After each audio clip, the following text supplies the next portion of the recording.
75% स्थानीय नौजवानों को, यहाँ के छात्र छात्राओं को, झारखंड में रहने वालों के लिए इन्होंने 75% आरक्षण की व्यवस्था का प्रावधान रखा था। लेकिन इन्हीं लोगों के द्वारा कोई आदिवासी को खड़ा करके कोर्ट का सहारा लेकर उसको स्टे कराने का काम करते हैं। तो ऐसे ऐसे विपक्ष के लोग हैं। आज स्थानीय नीति, नियोजन नीति, चाहे 1932 खतियान का मामला है, चाहे एसटी ओबीसी माइनॉरिटी का मामला है, ये सारे चीजों को ये बंद करने का काम करते हैं। अनुपूरक बजट के समर्थन में खड़ा हूं। मैं विपक्ष को ये बताना चाहूंगा कि क्यों अनुपूरक बजट लाई गई है। क्योंकि वार्षिक बजट एक अनुमानित लेखा जोखा होता है। साल भर के खर्च एवं प्राप्ति के यानी प्राप्त रेवेन्यू का इसलिए संविधान या प्रावधान है कि संविधान के अनुच्छेद लेखानुदान 116 में प्रावधान है और अनुमानित जो अनुपूरक बजट अनुच्छेद 115 में संविधान में वर्णित है कि हम सरकार में हैं तो हम अनुपूरक बजट ला सकते हैं। कब लाती है यह बजट सरकार?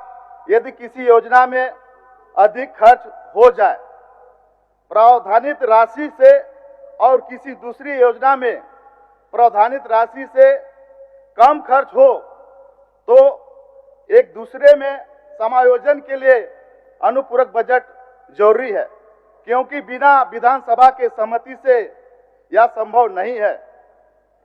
दूसरी परिस्थिति में यह है कि सरकार यदि कोई नई योजना प्रारंभ करती है तो आवंटन यानी पैसे की जरूरत पड़ती है, इसलिए अनुपूरक जरूरी है।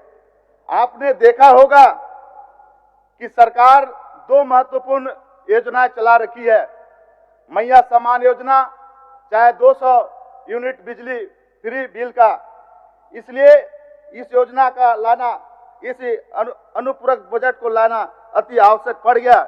इसलिए माननीय वित्त मंत्री के द्वारा 5,508 करोड़ रुपया का बजट लाया गया। इसमें स्कीमों के लिए करीब 3,823 करोड़ रुपया का बजटीय प्रावधान किया गया है। इस प्रावधान का राज्य के विकास एवं जन कल्याणकारी कार्यों के लिए किया जाएगा। यह बजटीय प्रावधान वैसे स्कीमों के लिए है जिनसे राज्य में उत्पादन एवं उत्पादकता को तेजी से बढ़ेगा ही, साथ में पर्यावरण भी सुरक्षित रहेगा, जन कल्याण को बढ़ावा मिलेगा। इन योजनाओं पर किया गया अतिरिक्त बजटीय प्रावधान सरकार की विकास एवं जन कल्याण के प्रति प्रतिबद्धता दर्शाता है। इस अनुपूरक बजट में एस्टेब्लिशमेंट पर किया गया बजटीय प्रावधान स्कीम की तुलना में काफी कम है और उसका भी एक बड़ा भाग अकाउंटिंग की प्रक्रिया को स्ट्रीमलाइन करने के लिए है, जिसमें कोई कैश आउट फ्लो नहीं होना है। जहां तक इन लोगों का कहना था, विपक्ष के लोगों का, कि पैसा कहां से लाएगा, तो मैं बता देना चाहता हूं विपक्ष के साथियों को कि नीति आयोग का जो रिपोर्ट आया है हाल के दिनों में ही, 4-5 दिन पहले, राज्य की वित्तीय स्थिति सुदृढ़ है। नीति आयोग ने अपने हाल के प्रकाशित रिपोर्ट फिस्कल हेल्थ इंडेक्स 2025 में देश के 17 जनरल कैटेगरी राज्यों में झारखंड को चौथे स्थान पर रखा गया है। नीति आयोग ने वित्तीय स्वस्थ फिस्कल हेल्थ के मामले में राज्य को अचीवर्स की श्रेणी में रखा है। यह इंडेक्स वित्तीय स्वास्थ्य को दर्शाने वाले 5 सूचकांकों का सम्मिश्रण है।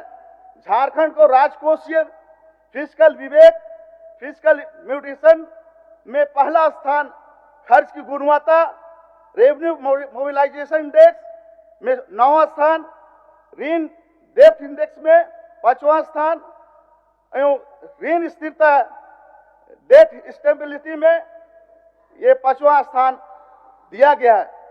सुदृढ़ वित्तीय स्थिति के कारण सरकार राज्य के विकास एवं जन कल्याण के लिए अतिरिक्त बजटीय प्रदान करने के लिए सक्षम भी है। साथ ही साथ इन्होंने कुछ दिन पहले, 1-2 दिन पहले में हो हल्ला बहुत जोर कर रहे थे पेपर लीक के मामले में, विपक्ष के लोग कि पेपर लीक हो जाती है। तो पेपर लीक क्यों हो जाती है, इसका भी इन्हीं लोगों का कारनामा है। जैसे कि बिहार पुलिस भर्ती परीक्षा जून 2024, 4 दिन पहले संजीव कुमार जो मास्टरमाइंड के रूप में वो देखा गया। यूपी पुलिस भर्ती परीक्षा का पेपर लीक हुआ, नीट परीक्षा का पेपर लीक हुआ। इस तरह कई ऐसे कारनामे बीच बीच में विपक्ष के कुछ लोग साथियों के द्वारा इस राज्य को अस्थिरता करने में लगे रहते हैं। मुझे याद है कि हमारे ओजस्वी मुख्यमंत्री हेमंत सोरेन जी ने इन्होंने क्या गलत किया था। 75% स्थानीय नौजवानों को, यहाँ के छात्र छात्राओं को, झारखंड में रहने वालों के लिए इन्होंने 75% आरक्षण की व्यवस्था का प्रावधान रखा था। लेकिन इन्हीं लोगों के द्वारा कोई आदिवासी को खड़ा करके कोर्ट का सहारा लेकर उसको स्टे कराने का काम करते हैं। तो ऐसे ऐसे विपक्ष के लोग हैं। आज स्थानीय नीति, नियोजन नीति, चाहे 1932 खतियान का मामला है, चाहे एसटी ओबीसी माइनॉरिटी का मामला है, ये सारे चीजों को ये बंद करने का काम करते हैं। यहाँ के लोगों को अगर रोजी रोजगार देना है तो स्थानीय नियोजन नीति बनाइए महोदय।